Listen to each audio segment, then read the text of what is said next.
GST ఎక్కడి దాకా వచ్చిందంటే ఆహార పదార్థాలు, బియ్యం, గోధుమ పిండి, నూనెలే కాదు, సామాన్యుడు చదువుకునే చదువు దగ్గరికి కూడా వచ్చింది. రైట్ టు ఎడ్యుకేషన్ అనేది మనం రాజ్యాంగంలో పెట్టుకున్నాం. ఇలా పుస్తకాల మీద కూడా జిఎస్టీ చేసే పరిస్థితి వచ్చింది. అపరాల మీద, అన్నిటికంటే ముఖ్యంగా సామాన్యుడు బతికే ప్రతి ఒక్క అంశం మీద ఇలా జిఎస్టీ తీసుకురావడం అంటే ఒకవైపు పేదల యొక్క కష్టాన్ని, స్వేదాన్ని, రక్తాన్ని పీల్చి పిప్పి చేసినట్టుగా పేదల నుంచి ఆదాయం రాబడుతూ ఈ ఆదాయాన్ని రాష్ట్రాల యొక్క ఆర్థిక స్థితికి గండి కొడుతూ సంక్షేమ పథకాలు అమలు చేయకుండా పూర్తిగా రద్దు చేసే విధంగా, లేదంటే ఆర్థిక కొట్టుమిట్టులాడే విధంగా, ఇప్పుడు తెలంగాణ ఎఫ్ఆర్బిఎం పెంచమని, లేకపోతే ఆర్బీఐ దగ్గర అప్పుల కోసమని ఎదురు చూసినట్టుగా చేస్తూ రాష్ట్రాల యొక్క రెవెన్యూతో కేంద్రం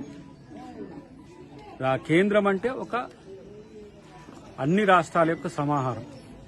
ఎవరికి వాళ్ళు ఖర్చు పెట్టరు, కానీ ఆర్థికంగా అన్ని వెసులుబాట్లు వాళ్ళ దగ్గర ఉంచుకోవాలనే ఒక ఆర్థిక గుత్తాధిపత్యం ఒకవైపు అయితే, అంబేద్కర్ గారు ఎప్పుడో చెప్పిండ్రు, బలమైన కేంద్రం బలహీనమైన రాష్ట్రాలు కాదు, బలమైన రాష్ట్రాలు సహకారంతో ఉండే కేంద్రం కావాలన్నారు.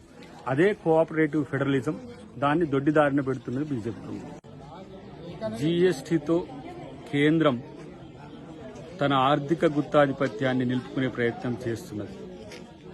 ఒకవైపు నీతి ఆయోగ్తో ప్లానింగ్ కమిషన్ రద్దు చేయడం ద్వారా రాష్ట్రాల యొక్క ఆర్థిక స్వయం ప్రతిపత్తి ప్రమాదంలో పడగా, పన్నుల విధానంలో కేంద్రమే లాభపడే విధానంతో జీఎస్టీ ఈరోజు రాష్ట్రాలకు పెను భారం అవుతున్న పరిస్థితిని మేము చూస్తున్నాం.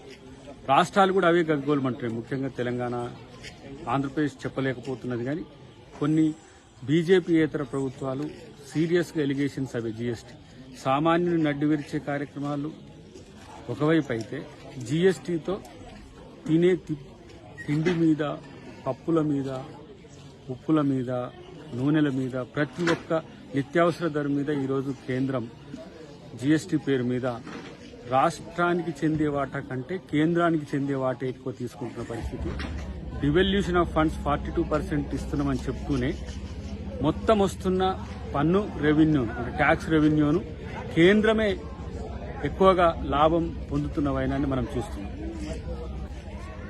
సరళమైన పన్ను విధానాన్ని గత కాంగ్రెస్ ప్రభుత్వం తీసుకొస్తే సెస్ల పేరు మీద, పెట్రోల్ డీజిల్ మీద వచ్చే సెస్లను కూడా కేంద్రమే అనుభవిస్తూ జీఎస్టీని క్రమేపీ తన ఆధిపత్యంలోకి తీసుకురావడం ద్వారా రాష్ట్రాలు బలహీనంగా, కేంద్రం బలంగా, కేంద్రం మీద ఆధారపడే రాష్ట్రాలుగా, అంటే రాజరికంలో సామంత రాజుల మాదిరిగా రాష్ట్రాలను చేసే ఒక కుట్ర, ఆర్థికంగా అనగదొక్కే కుట్ర ఇలా బీజేపీ ప్రభుత్వం చేస్తుంది. బీజేపీ పాలిత ప్రాంతాలు వీటిని కిమ్మనకుండా ఉండడం వెనుక కారణం ఏంటంటే వాళ్ళ సామ్రాజ్యవాద ధోరణికి వాళ్ళు సహకరించడం. అంటే బీజేపీ సామ్రాజ్యవాద ధోరణికి బీజేపీ రాష్ట్ర ప్రభుత్వాలు సహకరించడం. బీజేపీ ఏతర రాష్ట్ర ప్రభుత్వాలు, కాంగ్రెస్ కానీ మిగతా కాంగ్రెస్ ఏతర ప్రభుత్వాలు ఉన్న దగ్గర మాత్రమే కేంద్రాన్ని ప్రశ్నిస్తున్నాయి. జీఎస్టీ అనేది పూర్తిగా సామాన్యుని మీద ఉక్కుపాదం అయితే, ప్రభుత్వాల యొక్క ఆర్థిక అస్తిత్వాన్ని ప్రమాదంలోకి నెట్టే ఒక వ్యవస్థ. దాన్ని డెఫినెట్ గా కాంగ్రెస్ పార్టీ వచ్చినాక సరళీకృతం చేస్తుందని హామీ ఇస్తున్నాం. హాయ్ ఫ్రెండ్స్, మా టుడే టుమారో యూట్యూబ్ ఛానల్ చూస్తున్నందుకు చాలా థ్యాంక్స్. మరిన్ని లేటెస్ట్ వీడియోస్ కోసం వెంటనే సబ్స్క్రైబ్ చేయండి. అలాగే ఈ బెల్ ని కూడా రింగ్ చేసేయండి. మా నోటిఫికేషన్స్ అన్ని మీ మొబైల్లో వస్తాయి.